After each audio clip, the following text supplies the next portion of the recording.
Hello, this is Katie Walker in the College of Education at UAA. UAA uses Blackboard Learn, or UA Learn, as our learning management system. To get into Blackboard from the main UAA website, click Quick Links and click Blackboard. And you can log into Blackboard with the same username you use for email and everything else. And this landing page will look different. You can personalize it, you can move the modules around, you can change the settings in order to group your semester courses together, so yours may not look exactly like mine. Although Blackboard is available 24/7, every once in a while it goes down. If you aren't able to log in, give it a few minutes and try again, and then you might want to call the UA call center at 786-4646. Your instructors control the availability of the Blackboard courses, so your instructor may turn on your course prior to the beginning of the semester, or they may wait until the first day of classes to make your course available. You can see some of these are not available yet to students. I'm going to use this course as an example and go through some of the typical items you might find in your Blackboard course. However, every instructor chooses a design that fits their teaching style and their content, and so this is just one possible example. So you may have a customized banner like you see in this one, or you might have just a standard one. This is just a little bit helpful to differentiate your classes at a glance. From the menu on the left side, you'll see that announcements is generally first, and that's what we're seeing over here. And so pay attention to what you see here as your instructor has made that come up so that you'll look at it. And sometimes the instructor will also check a box which enables this announcement to be emailed to each of you as well. So it's important that you check your UAA email for those really important announcements. And it's also important that you check into Blackboard probably every day or every other day. Going down the side here, you're going to have some ways to contact your instructor or instructors, so email addresses, phone numbers, etc., generally called contact instructor. Your syllabus is obviously very important. It's the contract for your course, and it's a good idea for you to download and save a copy on your computer and possibly even print it out so that you can refer to it. And that's where you should always look when you have a question prior to contacting your instructor, because many times you'll be able to answer your question by reading the syllabus. Assignments are organized very differently by different faculty members. They might be in weekly folders that are in reverse order. They might be in learning modules. They might not be in folders at all, or they might just be a list of assignments.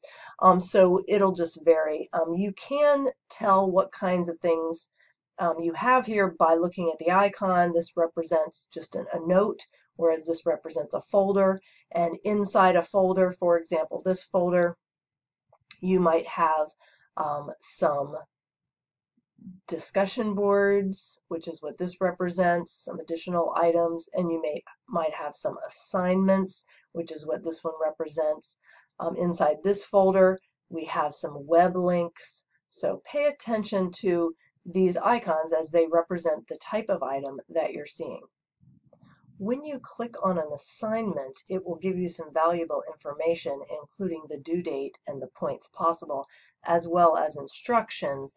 And one tip I want to give you is when you are submitting your work, be sure that you either write a submission or browse my computer. Typically, you will want to attach a file, and that's when you will use browse my computer. This looks a little bit different in this version.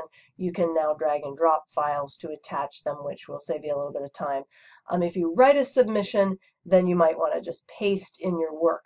But my warning to you here is do not put a lot of information under comments. This shows up in a very small, narrow box for your instructor. So this is intended only for very brief comments, not your actual work that you're turning in. It's important that you actually hit the submit button, or your instructor will not see that you have submitted it.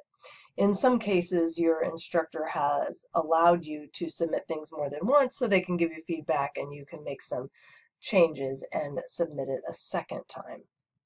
If you accidentally submit the wrong file and you have not been given 2 submission options, then you might just contact your instructor and tell them that you submitted the wrong file and ask them to open it back up for you.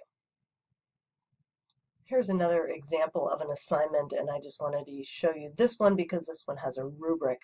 So pay attention. If it's a larger project, there may be a rubric attached to help you know what is expected. So definitely take the time to look at the rubric and find out what is going to be the important things to include, and check that again right before you submit your work to make sure you have met the requirements. My grades is extremely important. You need to keep a close eye on that. You may have a question about something you see in there, and in that case ask your instructor. You will definitely want to read all feedback from your instructor, which will show up differently depending on if it's a rubric, then you'll be able to check the rubric. If it's an assignment, you'll be able to click the assignment and see possibly some markup right on the assignment.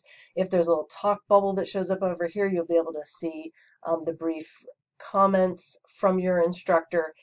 So pay close attention, read all your instructor feedback. You may be given another opportunity to turn something in, for example. So it's very important to keep a close eye on my grades and ask your instructor if you have any questions about it.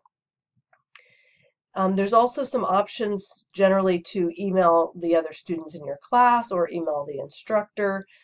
Once again, I'm going to emphasize the use of your UAA email address.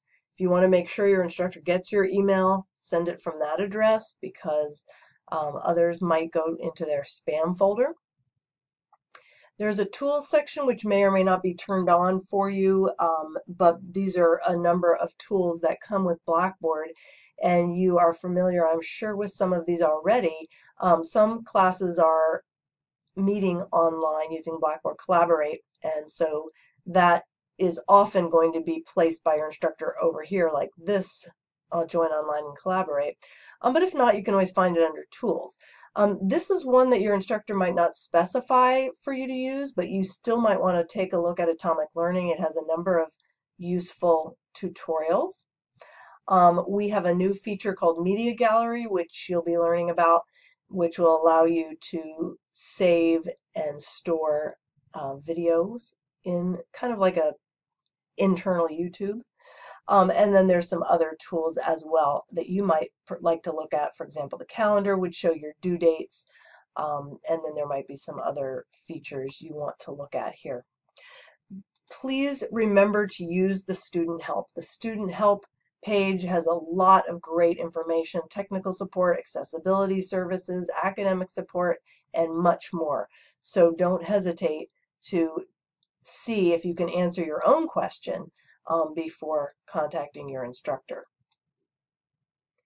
In addition, there's a course evaluation for most courses, which you will not be able to complete until the final 2 weeks of the semester.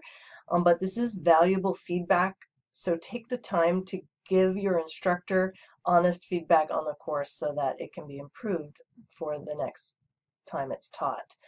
You might have some additional links to tools that your specific class is using, such as discussions or ePortfolio or blog.